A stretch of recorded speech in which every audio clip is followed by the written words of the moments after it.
Bugungi xorozlarga kechki pitaniya. Xorozlarga ham, tovuqlarga ham.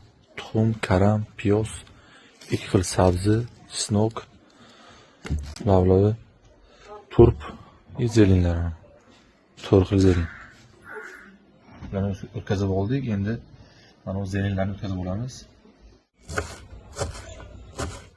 Zelinimizdan tayyor bo'ldi, aralashtiramiz.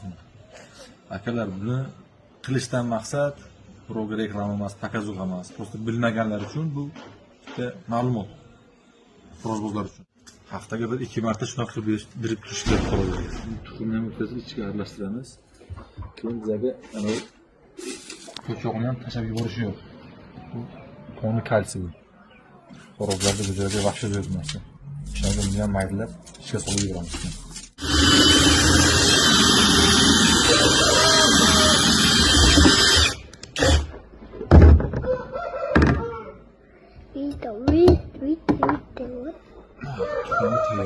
Tuxumni ko'sloqni ham aralashtirib olamiz endi. Shundan salat tayyor. Salatni udarib bo'ldik. Sizlar buni solib o'tmanglar.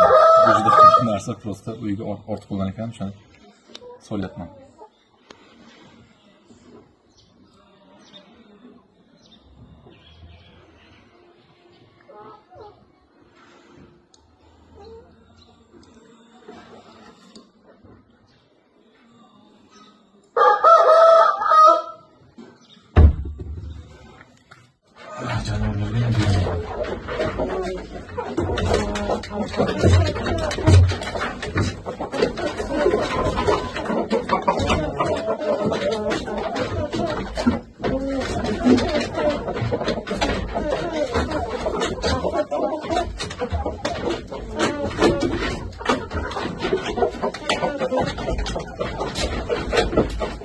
Endi ba'zilarga o'xshab yerda o'zlari oyoqdan qoladi, bunaqa gaplar yo'q. Ovqatni beraman, to'yguncha olib qo'yaman. Yeganini yeydi, yemagani qoladi.